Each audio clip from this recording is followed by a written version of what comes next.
team like Kyrie and KD, or the Lake Show with King James and AD. Wish I could match him up with the bad boys from the 80s, but no black and white, I need that in HD. HenDawgz.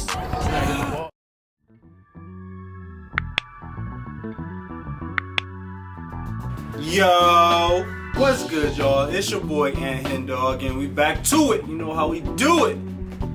Why Wilt Chamberlain's 50.4 points per game season is overrated. Let's get into it, man. But before we do, make sure y'all subscribe to the channel.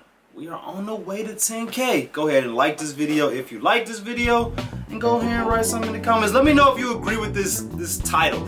Do you believe that Wilt Chamberlain's 50 points per game season is overrated? And honestly, I don't care where you're playing at. I don't care if you're playing in China, playing against plumbers, playing in Africa, like anywhere you play. If you're averaging 50 points per game, you can be doing it in a YMCA league. If you're averaging 50 points per game, that's impressive.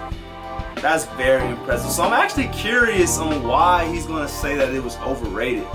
Maybe he was by far the most skilled, tallest guy out there, you know, but it is what it is. He just was the best of his time. We got to respect that. But I think it was funny. I was reading the comments a little bit, and I really rock with what Wilt Chamberlain said. He didn't say it in the comments, but somebody said that he said this in the comments. He said that somebody asked him, like, you know, I know you average 50 points per game, but in today's game, you wouldn't average that much, would you? How much do you think you would average now? And he was like, I would probably average about 30 points per game. And he was like, oh, okay. But that's because I'm 50 years old. Like, he was talking about right then he would average 30. I just thought that was just so funny. Like, that Wilt still felt that at 50 years old, he would average 30 in today's game. So, let's get into the video. I want to see what they got to say. We got why Wilt Chamberlain's 50.4 points per game season is overrated. Let's get it. What's up, guys? Mike here, and today we're going to be Mike? talking about the 1962 NBA season. 62? Now, this is the season where Oscar Robertson averaged a triple-double and Wilt averaged over 50 points a game. And people often use those numbers in historical arguments, which raises the question, is it fair to use those numbers? Because basketball in the 1962 season was very different than it is now. So today, we're going to go into the numbers from that era and see just what they would mean in today's game. Before they do that, I got a question for you right there. You that's watching. If you just was in a Y League, or you was in a Pro-Am or something, what stat line would you rather have? Would you rather have 50 points or a triple-double? And I'm gonna give y'all some exact numbers on the triple-double. I'm gonna say, would you rather have a 50-point game, or would you rather have 15 points, 15 rebounds, and 15 assists? Let me know, which one would you rather have, the 50 points or the 15, 15, and 15? That's tough, but honestly, I think I'd probably rather go for 50. I ain't gonna lie. I'm a scorer. That's what I do on the court. 15, 15, and 15 might be more impressive, but I would rather score 50, man. I get buckets. That's what I want to do. Throughout the early 1950s, the NBA had a problem. Games were too slow. With no shot clock, teams had no incentive to rush shots. These longer possessions eventually led to teams holding the ball for minutes at a time. The most extreme example of this coming on November 22nd, 1950, where the Fort Wayne Pistons defeated the Minneapolis Lakers by the riveting score of 19-18. Predictably, this decrease in scoring also led to a decrease in fan activity, as people had no interest in watching a basketball game where they didn't play basketball. Enter the creation of the shot clock. After a successful pitch, shout out to Danny. The shot clock was implemented for the 1954 to 1955 season. Overnight. Let's give Danny his flowers, man. Shout out to Danny. Now let's get a shot clock in Ohio high school basketball. That's something that I'm from Ohio, so that's how I know about that. And when I was growing up, we didn't have a shot clock, but I think it was okay because, like, I feel like the rest of the country didn't have a shot clock either. But in 2022, 2023, everybody has a shot clock, but for some reason Ohio still doesn't. So we gotta fix that. We gotta fix that. Danny's family, y'all should go fix that for us. The league scoring average rose by almost 14 points per game, and again, fan interest was up. But then, scoring continued to increase. and increase, and suddenly by the 1962 season, the NBA's team scoring average was 118.8 points per game. With no three-pointers. The Warriors, Wilt's team, led the league with a ridiculous 125.4 points per game. The league's lack of defense and absurd amount of possessions led to some equally absurd individual statistics. In the 1962 season, for instance, 5 players averaged over 30 points per game, and 4 players averaged over 15 rebounds per game. Oscar Robertson averaged a triple-double for a season. Elgin Baylor averaged 38.3 points per game. Bob Pettit averaged 31.1 points per game and 18.7 rebounds per game. And none of those 3 players just named finished in the top 2 of MVP voting. The MVP was the pacing a lot faster back then because there was no three-pointers. But they was still averaging almost 120 points per game. So I feel like the pace had to be like crazy fast. Probably even faster than it is now, honestly. Before the 1962 season was Bill Russell, who led the Boston Celtics to the best record in the NBA while putting up 18.9 points and 23.6 rebounds per night. All of these numbers were dwarfed by the season that Wilt Chamberlain had. Because in the 62 season, Wilt averaged a staggering 50.4 points per game and 25.6 rebounds per game. 50 and 25? Those stats aren't just great. They're incomprehensible. However, if we dig deeper into these numbers, things start to make more sense. Okay, so before we go into Wilt's numbers, I want to go over some arguments and counter-arguments. Now, when discussing these numbers, a lot of people bring up that the game was white back then, and there were no European players, which led to Wilt being able to dominate more. But I don't really buy into that because the NBA also only had 9 teams, which means there were 1/3 the amount of players in the league that there are today, so only the best players in the world were playing in the league at that point. Now, the second argument you'll hear when discussing Wilt's numbers is that he was much taller and stronger than players during that era. But I don't believe in that argument because how are you going to penalize him for being stronger and taller than someone? Right. Shaq was the strongest player in the NBA.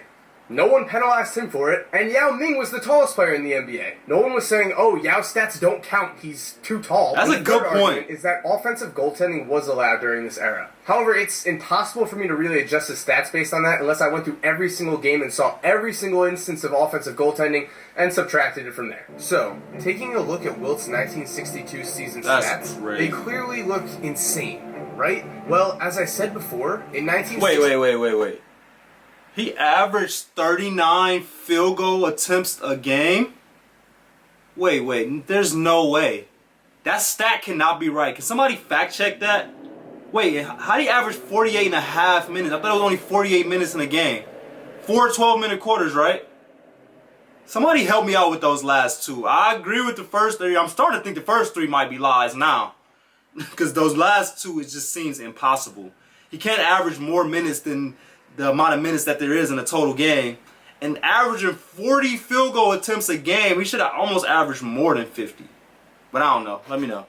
They clearly look insane, right? Well, as I said before, in 1962, the pace of play was much faster. Teams then had considerably more possessions, averaging 107.7 field goal attempts per game than they did in 2016, where teams averaged only 84.4 field goal attempts per game. So the pace was faster back then. To modernize Wilt's stats, we must adjust them based on the possessions per game now. Here's how that would look. Still very impressive, right? Well, we're not done, because we still have to take into account minutes per game. In the 1962 season, Wilt averaged an absurd 48.5 minutes per game, which means he averaged more minutes than there are in an actual basketball game. How's that this possible? happened because of various overtime games throughout the season. Though even with overtime games, Wilt would never approach those numbers today. In the modern NBA, the game has become much more physically demanding and teams have gotten smarter, so players' minutes are limited to a certain degree. The leader in minutes per game in 2016 was James Harden with 38.1. So if we are modernizing Wilt's numbers, his minutes have to be modernized too. For argument's sake,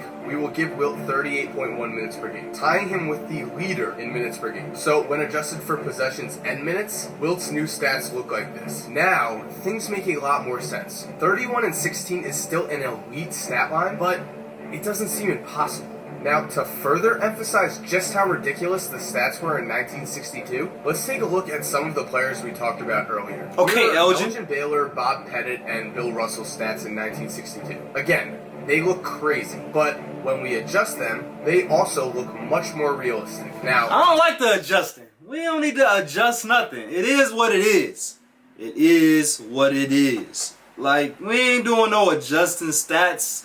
Yeah, I mean, they played 48 minutes. We can't, if he would have played 38 minutes, he would have averaged. No, he didn't play 38 minutes. He played 48 minutes. So, I don't know about this adjusting. I get what he's trying to do. He's trying to do like a hypothetical what if, but like I said, it is what it is. Oscar Robertson is famously known for averaging a triple-double for a season, but when his 30. stats are adjusted, they become much more comparable to a season that a modern-day player such as Russell Westbrook can have. 30-point triple-double. Modern-day players. Let's take a look at what would happen if the script was flipped, and today's stars had their stats adjusted as if they were playing in 1962. And yes, I took three-pointers out of the points per game. So, the 2016 NBA MVP will be Steph Curry. This year, he averaged 30.1 points per game, 5.4 rebounds per game, and 6.7 assists per game. If his stats were adjusted, however, he would have averaged 40.9 points per game. With no threes? Third most in NBA history, on top of 11 assists and 9 rebounds. Those numbers are just as ridiculous as Wilt's 1962 numbers. Looking at some other players, LeBron would average a triple-double with adjusted stats.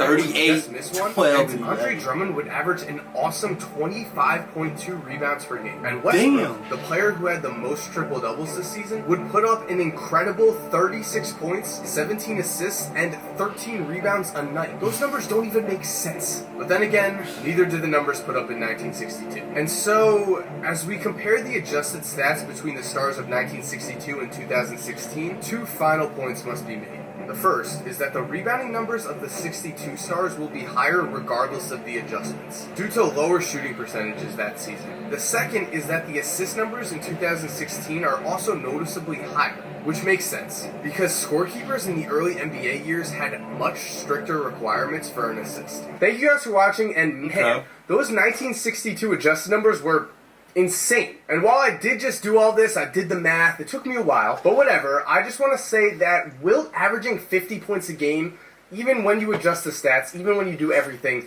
it's just absurd. You still have to put 50 points in a basket, which is very difficult. With that said, I hope you guys enjoyed today's video, and please subscribe if you haven't already. I'll make a good video, bro. I don't agree.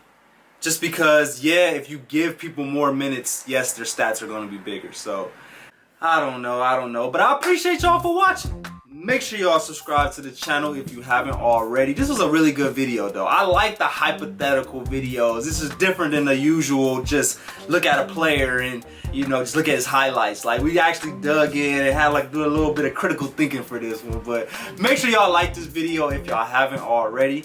And go ahead and write something in the comments. Let me know if y'all feel that Wilt Chamberlain's 50 points per game season is overrated. And the other players, Elgin Baylor's, Oscar Robertson. I think I want to react to some Oscar Robertson videos, though. I think he is pretty good in his own right. But I appreciate y'all like always.